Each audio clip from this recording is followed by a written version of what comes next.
There's day-to-day reality, and then there's superior reality.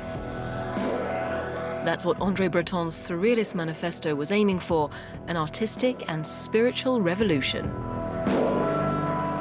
This text was explosive, a poetic grenade. Surrealism rejects reason, logic, and even language, all of which its acolytes believed obscured deeper, more mystical truths. Le surréalisme est avant tout un mouvement de libération de la poésie. A dive into the subconscious that produced some of the 20th century's most avant-garde and troubling works of art. Surrealism is the victory of the imagination. 100 years on, its legacy still infuses art and culture.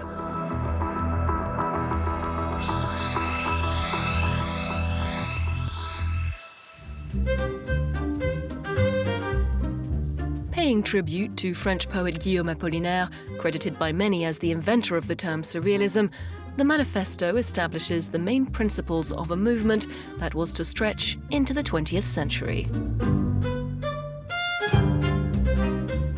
The poet André Breton wrote the Surrealist Manifesto in 1924. Initially, it was meant to be the preface for a collection of poems. Then he made it a standalone text, and it became a sort of trigger for a movement that spread across Europe and eventually across the globe. In the early 1920s, this Parisian cafe was a regular haunt for artists, the Closerie des Lilas. It's where Breton and the founder of Dadaism, Tristan Tzara, had an argument and Surrealism was born. The movement was heavily influenced by the ideas in Freudian psychoanalysis, which Breton and fellow poet Louis Aragon had recently discovered. In France, it was artists and poets who were the first ones to introduce the concept of psychoanalysis, and it was via surrealists like Breton and Aragon that its ideas were discussed. They both came from a medical background, but they turned to the arts, to revolution even. They were defectors. The manifesto was written in the wake of the First World War. André Breton saw the bloodbath up close and observed the mental torment of the wounded soldiers he treated. Breton was called up in 1915, and because of his time at medical school, he was sent to hospitals. He was in various barracks, but we do know that during one of the major offenses in the Somme, he served as a stretcher bearer, so he saw those heaps of dead bodies piled high. A rejection of the folly of war, Surrealism was also influenced by 19th century symbolist painting and shared some of the nonsensical features of Dadaism. One of the nascent movement's central ideas was automatism, a practice Breton developed with fellow poet Philippe Suppot.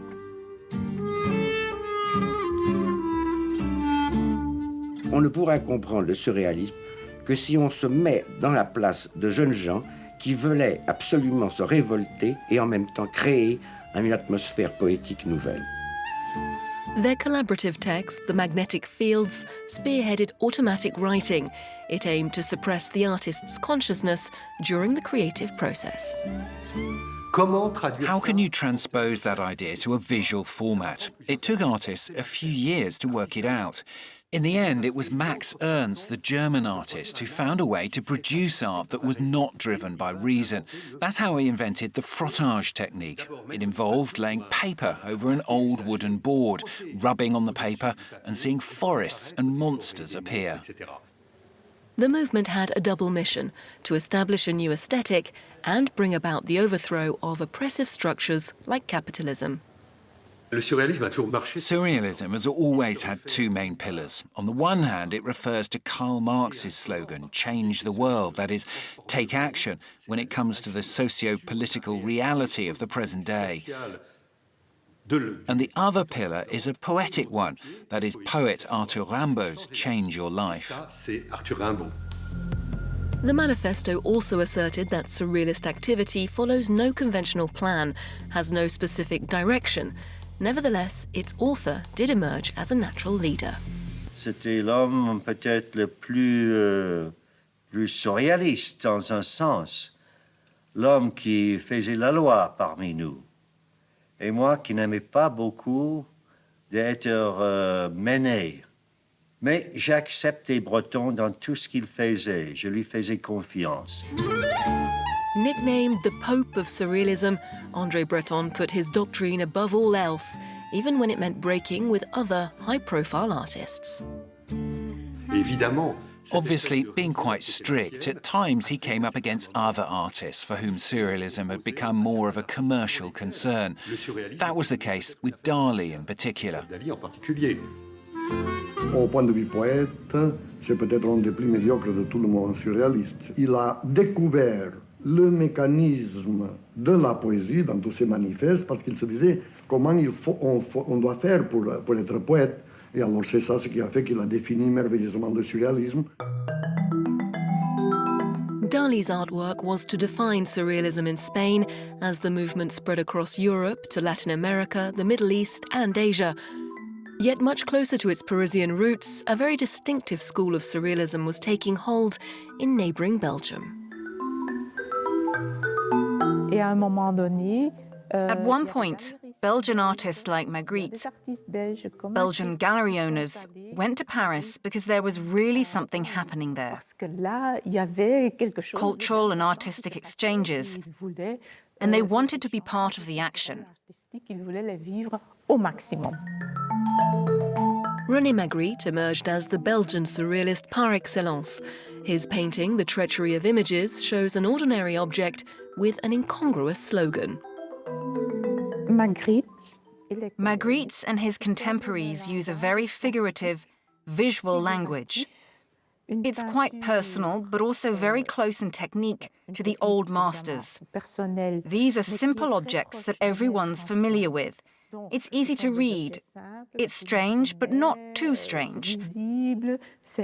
At the same time, the viewer can see that there's another world hidden within. As well as showcasing Magritte's disquieting canvases, this exhibition includes subversive work from the women who were key contributors to the movement: Toyin, Dorothea Tanning and Leonor Fini. These women took advantage of surrealism's libertarian spirit and of the circles they were moving in. They weren't exactly invited to be members of the group, but they seized the opportunity to embrace that freedom.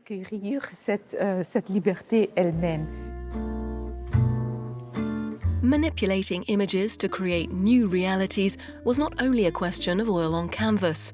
The development of lighter, more sophisticated cameras in the early 20th century meant that pictures could be automated like poetry. Surrealist photography forged ahead and was often used in the service of the fashion industry, while designers like Elsa Schiaparelli wove surrealism into her creations.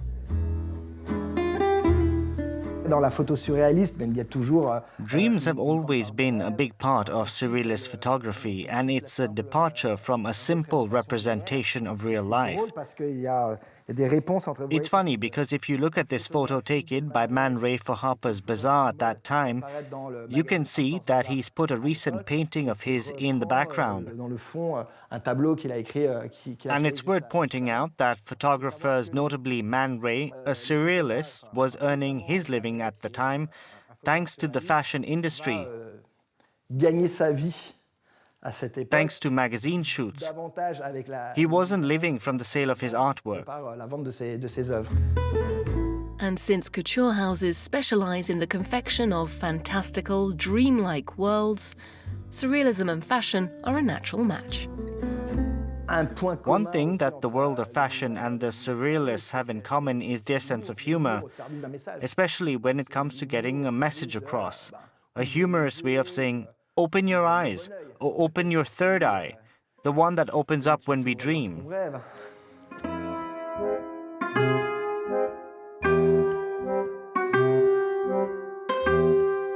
I'm trying to, again, continue a tradition of the Surrealist movement and find my very modern approach to it.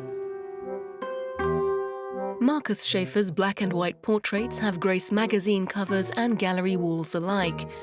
The artist says he's inspired by the movement's universal ideals.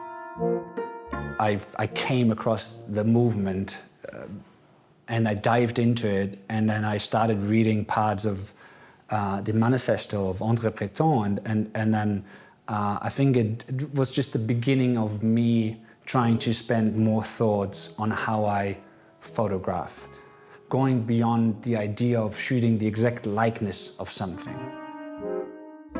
You know, there's a timeless momentum that photography has. You're able to create your very own reality. At the very core of the idea of surrealism, it's linked to psychic automatism, which in other words is linked to subconscious, which in other words is linked to something that every single person on this planet practices every day, which is dreaming.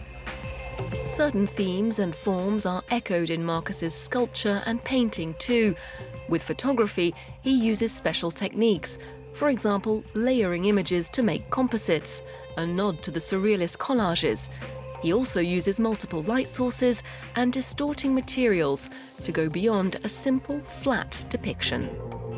When it's about taking potentially a surreal portrait of a person, and for me, I guess I'm not trying to focus on one specific thing. What I'm trying to do usually is trying to capture multiple layers.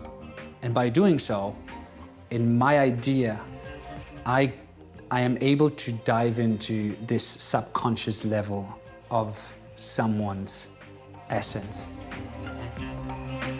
What I like capturing in one image is basically the past, the present, and the future. And I mentioned that earlier, right? This one in particular, there's one person that I capture in a shot that could have been like 20 seconds, I guess. But there's so many moments that you capture in this one image. Images that cast doubt on our perception of reality. Surrealism's spectre seems to be omnipresent, 1 century after André Breton put pen to paper.